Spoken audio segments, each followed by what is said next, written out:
نبی کریم صلی اللہ علیہ وسلم نے فرمایا، علی رضی اللہ عنہ سے محبت مومن ہی رکھتا ہے اور ان سے بغض منافق ہی رکھتا ہے۔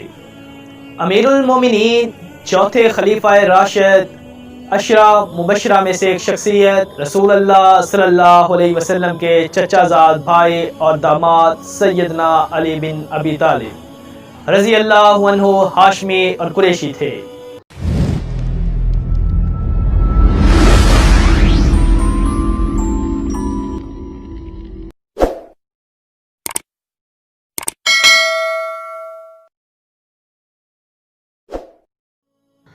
ریمارکیبل بایوگرافیز میں خوش آمدید۔ میں ہوں شہزاد گلزار اور آج ہم ذکر کر رہے ہیں سیدنا علی بن ابی طالب رضی اللہ عنہ کا۔ ان کے والد سردار ابو طالب مکہ کے بااثر شخصیت تھے۔ اللہ کے رسول صلی اللہ علیہ وسلم کے دادا اور سیدنا علی رضی اللہ عنہ کے دادا ایک ہی تھے۔ سیدنا علی رضی اللہ عنہ بعثت نبوی سے 10 سال پہلے مکہ مکرمہ میں پیدا ہوئے۔ ان کا لقب حیدر، کنیت ابو الحسن اور ابو تراب تھی۔ اللہ کے رسول صلی اللہ علیہ وسلم 8 سال 2 ماہ 10 دن کے تھے کہ آپ کے دادا کا انتقال ہو گیا۔ وفات سے پہلے آپ کے دادا عبد المطلب نے آپ صلی اللہ علیہ وسلم کے چچا ابو طالب کو، جو آپ کے والد عبداللہ کے سگے بھائی تھے، آپ صلی اللہ علیہ وسلم کی کفالت کی وصیت کر گئے۔ ابو طالب نے بھتیجے کا حق کفالت بڑی خوش اسلوبی سے ادا کیا۔ آپ کو نہ صرف اپنی اولاد میں شامل کیا بلکہ اس سے بھی بڑھ کر جانا۔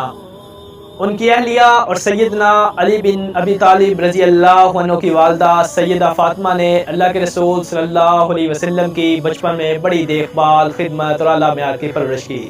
سیدنا علی رضی اللہ عنہ کے بچپن کے وقت سردار ابو طالب کے معاشی حالات اچھے نہ تھے، چنانچہ اللہ کے رسول صلی اللہ علیہ وسلم نے اپنے چچا کا بوجھ کم کرنے کے لیے سیدنا علی رضی اللہ عنہ کو اپنے سایہ عاطفت میں لے لیا اور ان کے بھائی سیدنا جعفر طیار کو اپنے چچا عباس کی سرپرستی میں دے دیا۔ اس طرح ان کا بچپن اللہ کے رسول صلی اللہ علیہ وسلم کے گھر میں گزرا۔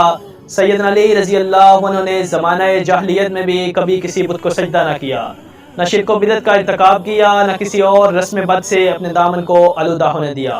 ان کی عمر کم و بیش 10 سال تھی جب اللہ کے رسول صلی اللہ علیہ وسلم پر غار حرا میں پہلی وحی کا نزول ہوا۔ آپ صلی اللہ علیہ وسلم پر سب سے پہلے آپ کی زوجہ محترمہ سیدہ خدیجہ ایمان لائیں۔ ان کے بعد مردوں میں سیدنا ابوبکر صدیق رضی اللہ عنہ، غلاموں میں سیدنا زید بن حارثہ رضی اللہ عنہ اور بچوں میں سیدنا علی بن ابی طالب رضی اللہ عنہ نے سب سے پہلے اسلام قبول کیا۔ جب قریش کے اکابر مجرمین نے اللہ کے رسول صلی اللہ علیہ وسلم کو معاذ اللہ قتل کرنے کا پروگرام بنا کر آپ کے گھر کا محاصرہ کر لیا تو اللہ تعالیٰ نے آپ کو مدینہ منورہ ہجرت کر جانے کا حکم دے دیا۔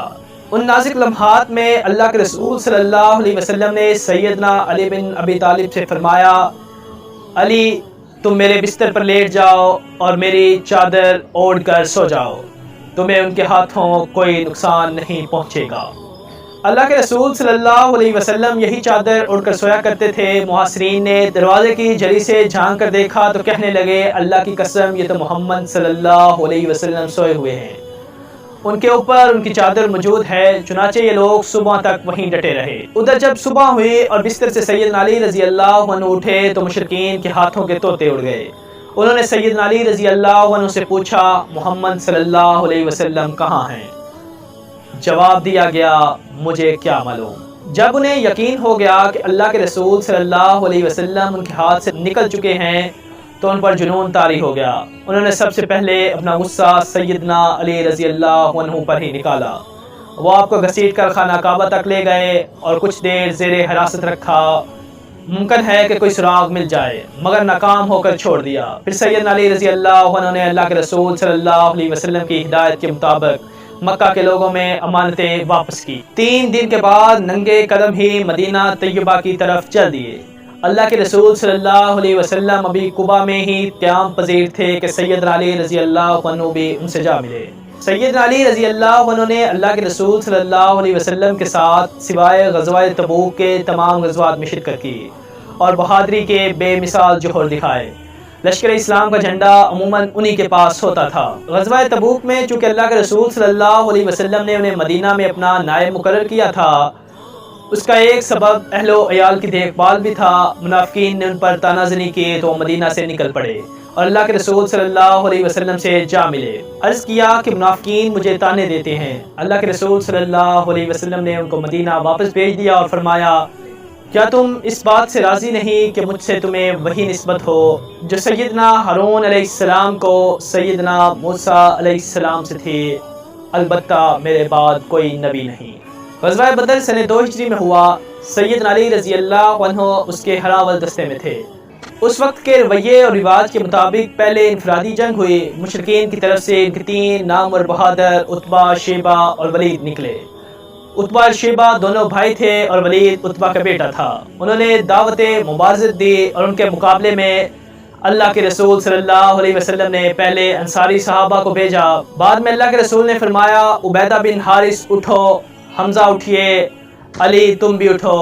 یہ تینوں شیر کی طرح لپکے اور ان کے قریب پہنچ گئے۔ اس کے بعد مارکہ آرائی شروع ہوئی۔ سیدنا عبیدہ نے جو سب سے معمر تھے عتبہ بن ربیع کا مقابلہ کیا، سیدنا حمزہ رضی اللہ عنہ نے شیبہ کا مقابلہ کیا اور سیدنا علی رضی اللہ عنہ نے ولید بن عتبہ کو آڑے ہاتھوں لیا۔ سیدنا حمزہ اور سیدنا علی رضی اللہ عنہما نے اپنے اپنے مد مقابل کو آنے واحد میں ٹھکانے لگایا، البتہ سیدنا عبیدہ رضی اللہ عنہ کو زخم لگا۔ بعد میں عتبہ کو بھی واصل جہنم کر دیا گیا۔ غزوہ بدر کے بعد سیدنا علی بن ابی طالب رضی اللہ عنہ کو نہایت عظیم الشان اعزاز ملا۔ اللہ کے رسول صلی اللہ علیہ وسلم نے اپنی سب سے چھوٹی اور لاڈلی صاحبزادی سیدہ فاطمہ رضی اللہ عنہا کو ان کے عقد میں دے دیا۔ سیرت نگاروں کے مطابق آپ صلی اللہ علیہ وسلم نے ارشاد فرمایا، میں نے فاطمہ کا نکاح بہترین انسان سے کیا ہے۔ جس طرح سیدہ فاطمہ رضی اللہ عنہا آپ صلی اللہ علیہ وسلم کو پیاری اور محبوب تھی، اسی طرح مردوں میں آپ کی نظر میں سیدنا علی بن ابی طالب بڑا ممتاز رتبہ رکھتے تھے۔ آپ صلی اللہ علیہ وسلم نے اپنی بیٹی کا نکاح بڑی سادگی سے سیدنا علی رضی اللہ عنہ کے پاس زرع تھی، اس کو فروخت کیا گیا۔ سیدنا بلال کو حکم دیا گیا کہ بازار سے عطر اور خوشبو خرید کر لائیں۔ اللہ کے رسول صلی اللہ علیہ وسلم نے خود نکاح پڑھایا اور برکت کی دعا فرمائی۔ سیدہ فاطمہ کے بطن سے ان کے 3 بیٹے حسن، حسین اور محسن رضی اللہ عنہم پیدا ہوئے اور 2 بیٹیاں زینب اور ام کلثوم پیدا ہوئیں۔ جب تک سیدہ فاطمہ رضی اللہ عنہا زندہ رہیں، سیدنا علی نے دوسری شادی نہیں کی، لیکن آپ کی وفات کے بعد متعدد شادیاں